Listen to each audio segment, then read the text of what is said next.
savez, vous ne devez pas aller dans le monde et être religieux. Vous ne devez pas faire le tour du bureau où vous travaillez en priant tout le temps avec un magnétophone et en vous comportant comme si vous étiez de Mars.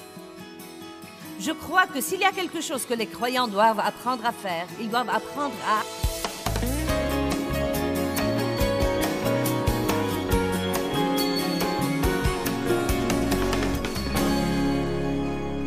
Vous pouvez être un chrétien paresseux, passif et aller au ciel, mais vous n'aurez pas un rendement à 100%.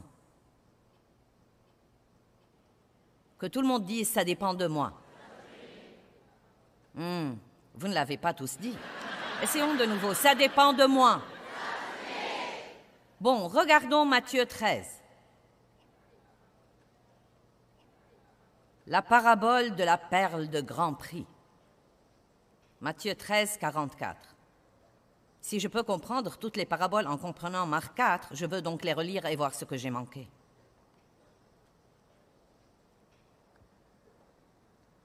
Le royaume des cieux est comparable à un trésor qui était caché dans un champ et qu'un homme a trouvé et a caché à nouveau. Et dans sa joie, il s'en va, met en vente tout ce qu'il a et il achète ce champ. Le royaume des cieux est encore comparable à un marchand qui cherchait des perles fines. Ayant trouvé une perle de grand prix, il s'en est allé vendre tout ce qu'il avait et il l'a achetée.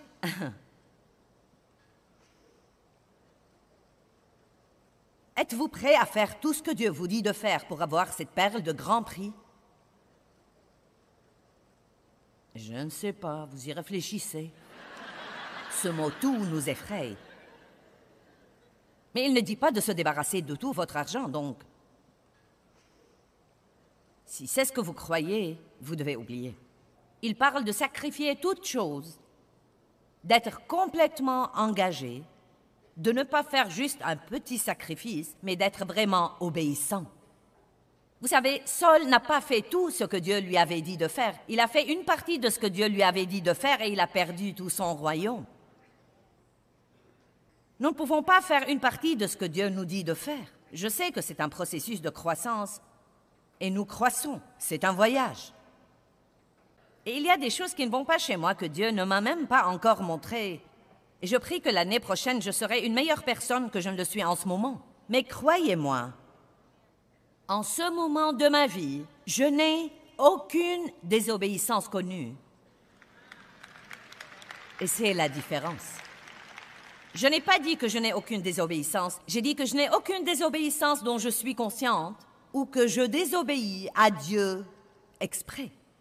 Vous savez, même l'apôtre Paul, chaque fois que les gens le jugeaient, il disait « Oh, tu n'es pas fidèle, tu n'es pas un bon administrateur. » Et il disait « Peu importe ce que vous croyez. » Il disait « Je ne me sens coupable de rien, mais ce n'est pas pour cela que je suis justifié. Dieu seul sait. » Vous savez, je ne sens pas que j'ai quelque chose sur ma conscience que je dois traiter entre moi et Dieu, et si j'en avais, je le ferais. Mais vous savez quoi? J'ai passé beaucoup d'années et je ne pouvais pas dire ça. J'ai passé beaucoup d'années comme pasteur et je ne pouvais pas dire ça. J'ai passé beaucoup d'années à donner des études de la Bible et je ne pouvais pas dire ça. Il nous faut du temps pour comprendre ce que je dis aujourd'hui. Et je vais essentiellement dire, vous avez demandé à Dieu beaucoup de choses pour votre vie. Vous les voulez ou non? Vous les voulez ou non?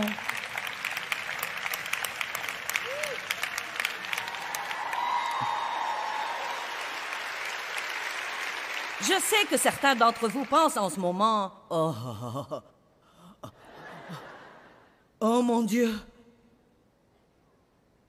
Eh bien, Joyce, et la miséricorde de Dieu, et son amour, et sa grâce, nous avons tout ça.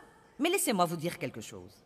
La grâce n'est pas la puissance de mener une vie relâchée et de demander à Dieu de la couvrir.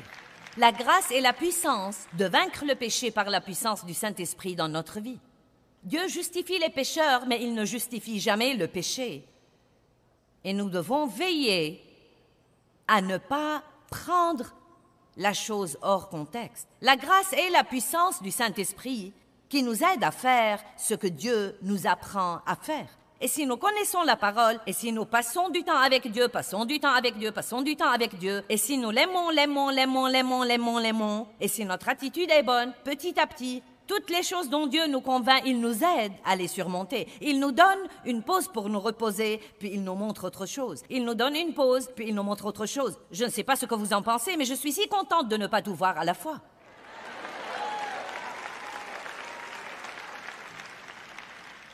Dieu sait ce qu'il va me montrer d'ici l'année prochaine. J'ai certainement vu beaucoup de choses l'année dernière. Mais vous savez quoi? Si j'étais le genre de terre pieuse, si j'avais des oreilles pour entendre, mais que je n'entendais pas Dieu, j'aurais toujours été dans la même condition où j'étais il y a 1 an et mon fruit aurait diminué. Est-ce que tout le monde comprend ce que je dis aujourd'hui? Maintenant, je sais, parfois ce n'est pas la chose la plus passionnante au monde et je peux voir vos petites pensées tourbillonner en ce moment. Oh, tu veux dire qu'il va falloir renoncer à ça? Il va falloir renoncer à ça? Oh, il va falloir renoncer à ça? Eh bien, je ne sais pas. Je ne sais pas si je peux faire ça. Eh bien, contentez-vous de votre fruit de 30%. Vous pouvez aller au ciel. Vous allez au ciel sur la base de votre foi en Jésus-Christ. Si vous croyez qu'il est mort pour vous, si vous croyez vraiment ça, si vous l'aimez, je crois que vous irez au ciel. Mais qu'est-ce que vous voulez faire pendant que vous êtes là? C'est de cela qu'il s'agit aujourd'hui. Il ne s'agit pas de votre salut. Je vous demande ce que vous voulez faire pendant que vous êtes là. Vous voyez, j'ai décidé que je ne pouvais plus supporter de ne pas avoir la paix, de ne pas avoir la joie, d'être sous la condamnation tout le temps, d'être frustrée, de me quereller avec mon mari tout le temps, d'être furieuse contre tout le monde, d'être jalouse, critique et pleine de ressentiments. Je ne pouvais plus supporter ce genre de vie désormais et je suis finalement arrivée au point où j'ai dit « Dieu, que devrais-je faire ?» Peut-être que vous n'en êtes pas là. Si c'est le cas, à l'année prochaine. J'espère que vous en serez là, car personne ne peut prendre ces décisions à votre place. Personne ne peut prendre cette décision à ma place et personne ne peut la prendre à votre place. Et si vous prenez cette décision, personne ne pourra vous empêcher d'avoir le mieux que Dieu a pour vous. Personne. Vous pouvez avoir la justice, la paix et la joie dans le Saint-Esprit. Vous pouvez être béni, vous pouvez avoir la grâce. C'est étonnant ce que Dieu fera pour vous. Fais de l'Éternel tes délices et il te donnera ce que ton cœur désire. Mais cet homme a trouvé cette perle et il a dit, cette perle est si précieuse, je me débarrasserai de tout pour avoir cette perle. Et c'est ce qu'il a fait. Matthieu 25, 10 vierges, 5 insensés, 5 sages. Verset 1. Le royaume des cieux sera semblable à 10 jeunes filles qui prirent leurs lampes et sortirent à la rencontre de l'époux. 5 d'entre elles étaient insensées, sans prévoyance, et 5 étaient sages, raisonnables, intelligentes et prudentes. 10 personnes qui vont à l'église toutes les semaines, 5 rentrent à la maison et font ce qu'elles ont entendu, et 5 ne font rien. Les insensés, en prenant leurs lampes, ne prirent pas d'huile en plus avec elles.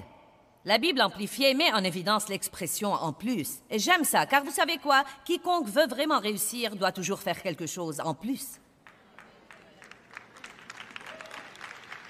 Vous ne pouvez pas faire à peine ce que vous devez faire pour vous débrouiller. Vous devez faire un plus. Mais les sages prirent avec elles de l'huile dans leurs flacons en plus de l'huile qui était dans leurs lampes. Or, comme l'époux tardait à venir, elles s'assoupirent toutes et s'endormirent. Mais au milieu de la nuit, un cri retentit. Voici l'époux sortait à sa rencontre. Alors toutes ces vierges se levèrent et apprêtèrent leurs lampes. Et les insensés dirent aux sages, « Donnez-nous de votre huile. » Allez, donnez-nous de votre huile. Peux-tu me dire où se trouve ce verset? Les gens qui ne jouent pas leur rôle, quand ils ont des ennuis, ils veulent toujours que quelqu'un d'autre leur arrange leur gâchis. Vous ne pouvez pas vous décider si vous êtes comme ça ou non.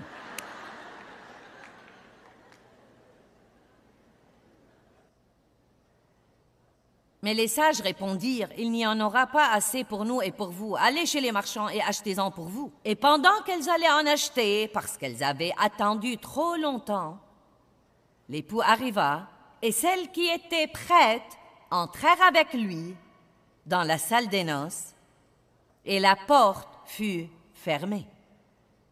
Je me suis préparée pendant des années à la maison derrière les portes fermées pour faire ce que je fais aujourd'hui. Personne ne savait qui j'étais et personne ne s'en souciait, et j'étudiais des heures et des heures et des heures tous les jours parce que je sentais que Dieu m'avait dit qu'il voulait que j'enseigne sa parole. Il va falloir traverser ces années silencieuses où personne ne sait qui vous êtes et personne ne s'en soucie, et il va falloir être fidèle à Dieu pendant ces années. Vous ne pouvez pas être fidèle à Dieu juste quand quelqu'un vous applaudit.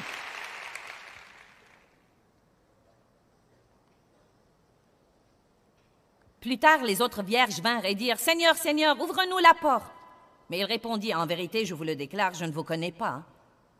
Je n'ai pas fait votre connaissance. » Et j'aime le verset 13. « Veillez donc, faites strictement attention, soyez prudents et actifs, car vous ne savez ni le jour ni l'heure où viendra le Fils de l'homme. » Vous savez, plusieurs s'intéressent à l'enseignement de la fin des temps. Et je n'y vois pas d'inconvénient, je n'ai pas de problème avec ça. Je n'enseigne pas ça car je ne me sens pas qualifiée pour ça. J'essaie donc de m'abstenir des choses pour lesquelles je ne me sens pas qualifiée. Mais je ne m'inquiète pas de la date du retour de Jésus, car en fait, je me sens prête pour sa venue. Je serai heureuse de m'en aller si son œuvre est achevée, et je serai heureuse de rester s'il veut toujours m'utiliser. Je dis juste, restons donc toujours prêts.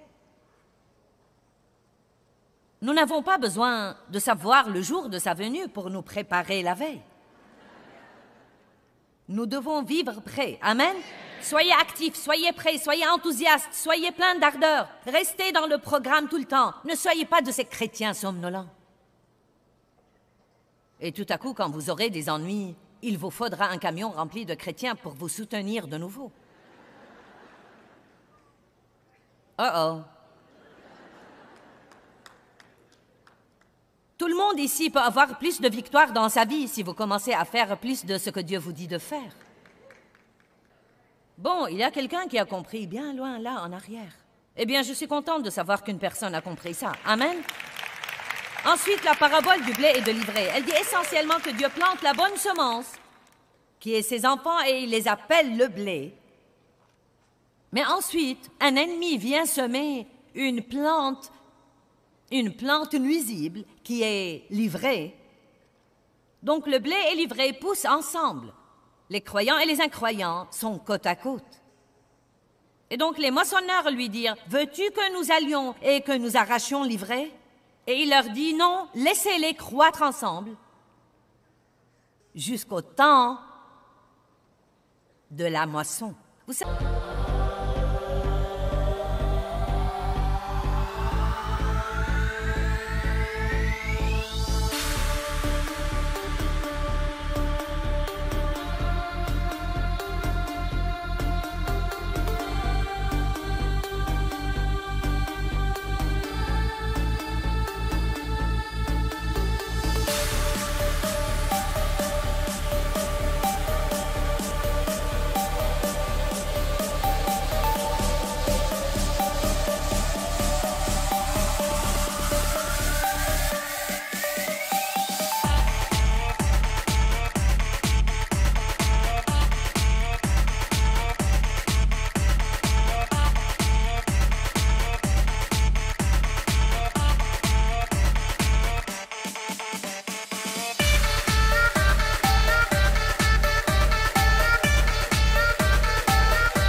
Vous savez ce que cela me dit? Dieu ne va pas se débarrasser de tous les gens méchants dans le monde.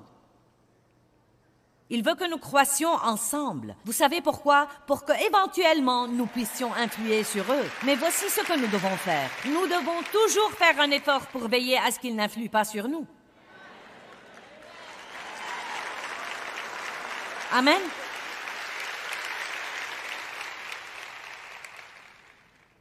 Arrêtons de prier pour avoir des gens agréables dans notre vie. Ça ne vous servira à rien de déménager car vous n'aimez pas votre voisin. Vous pouvez emménager à côté de personnes qui seront pires. Oh Dieu, je dois avoir un autre travail. Je suis le seul croyant là où je travaille. Je ne peux plus supporter, c'est vraiment trop dur pour moi. Eh bien, excusez-moi, n'est-ce pas que vous avez demandé un ministère? N'est-ce pas que vous avez demandé à Dieu de vous utiliser?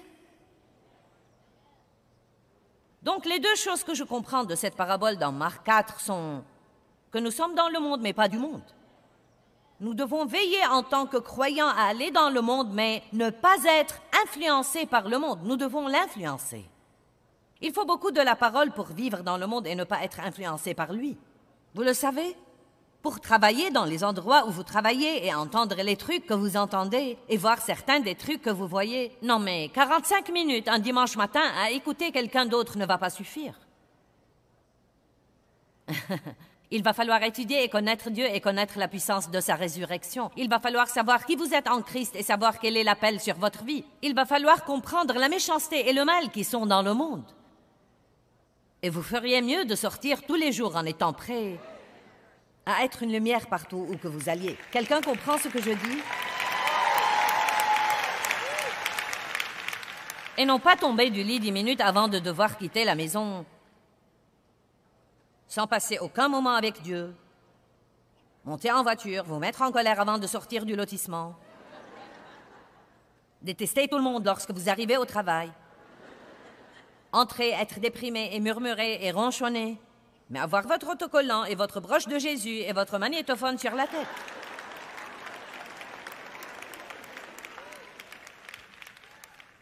Il va falloir un peu plus que ça. Soyez complètement engagés.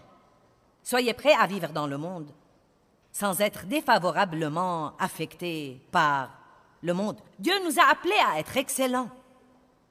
Vous savez, vous ne devez pas aller dans le monde et être religieux. Vous ne devez pas faire le tour du bureau où vous travaillez en priant tout le temps avec un magnétophone et en vous comportant comme si vous étiez de Mars. Je crois que s'il y a quelque chose que les croyants doivent apprendre à faire, ils doivent apprendre à aller dans le monde et à être pieux, mais normaux. Non pas impies et religieux. Amen.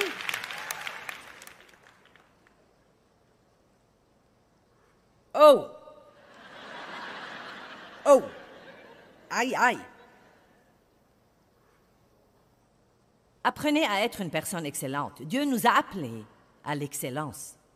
Quelles mesures pourriez-vous prendre pour devenir une terre plus excellente? Pourriez-vous améliorer votre façon de penser? Vos paroles pourraient être plus excellentes? Pourriez-vous faire un peu plus pour les autres?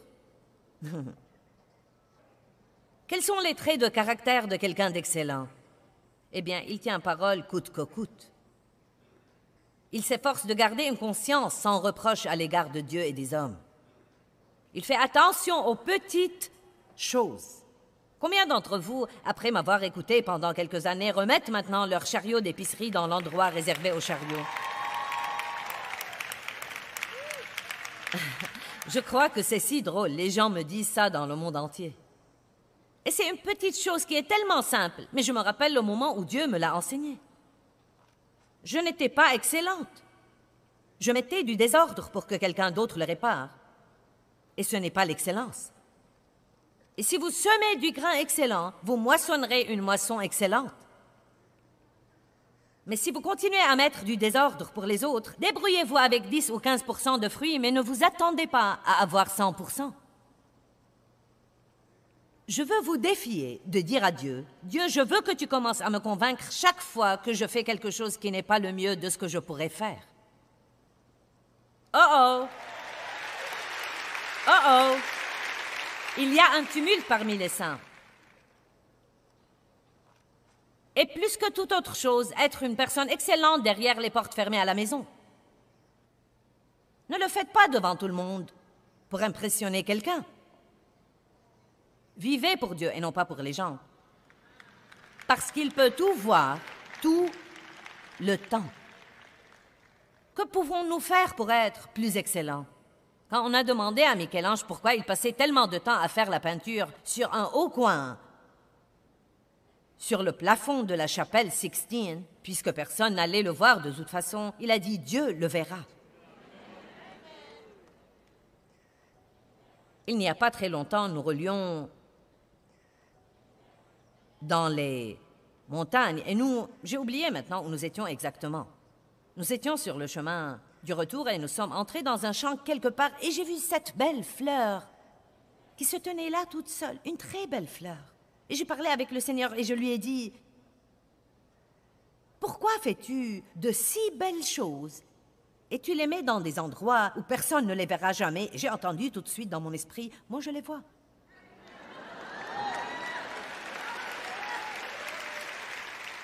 Dieu voit tout. Il voit toutes les petites choses que nous faisons, toutes les grandes choses que nous faisons. Et notre récompense viendra de Dieu. Notre récompense viendra de Dieu. Ceux qui font ce qu'il faut en secret seront récompensés au grand jour. De petites choses comme ça. Vous devez savoir que si vous commencez vraiment à suivre les incitations et la direction du Saint-Esprit, et voilà ce que veut dire suivre les incitations du Saint-Esprit. Quand vous avez un sentiment, je ne devrais pas faire ça, ne le faites pas. Et votre fruit s'accroîtra. Ouh, alléluia! Je m'amuse trop pour arrêter.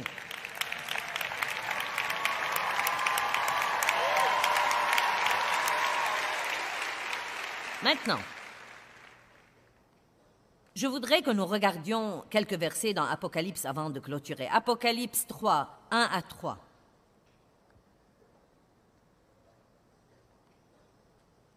La Bible nous dit que nous devons toujours être fervents. Vous me dites, eh bien, je ne me sens pas très exalté. Eh bien, je ne me sens pas toujours exalté non plus, mais j'essaye de me remuer. Vous êtes dans la partie facile maintenant, je vous remue. Qui pourrait ne pas s'exalter ici? Vous devriez être presque mort pour ne pas vous exalter. Non, mais nous avons eu une merveilleuse adoration. Nous avons écouté de très bons sermons. Vous avez été ici avec des gens de même sensibilité. Vous êtes dans une salle pleine de croyants. Vous n'êtes pas obligé de faire face à... Personne ne jure dans vos oreilles, je l'espère du moins. Mais quand vous rentrez à la maison, il va falloir que vous vous remuez. Quand vous rentrez à la maison, ce ne sera pas sur la base des émotions, ce sera sur la base de la décision. Tous les jours, tous les jours, tous les jours, tous les jours, tous les jours.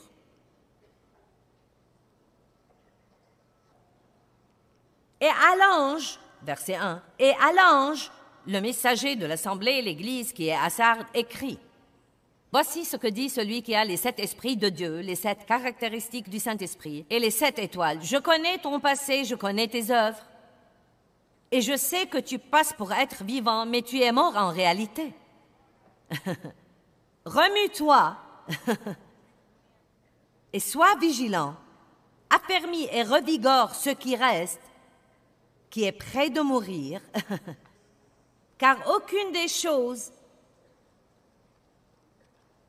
que tu as faites, aucune de tes œuvres ne satisfait aux critères de mon Dieu. Oh oh! Souviens-toi donc des leçons que tu as reçues et entendues. Garde-les présentes dans ton cœur et obéis-leur. Que tout le monde dise, une fois chez moi, je vais mettre en pratique ce qui a été prêché ce week-end.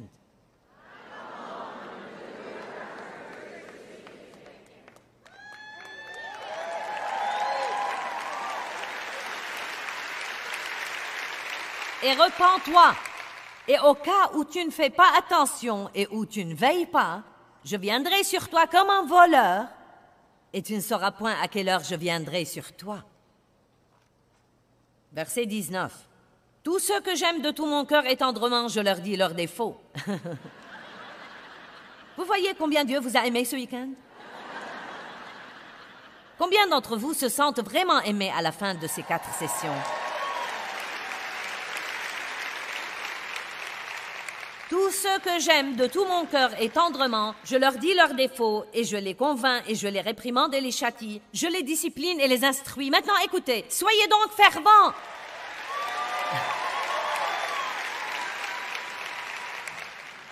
Soyez donc fervents, sois empressé, aie du zèle et repens-toi en changeant ta pensée et ton attitude. Amen.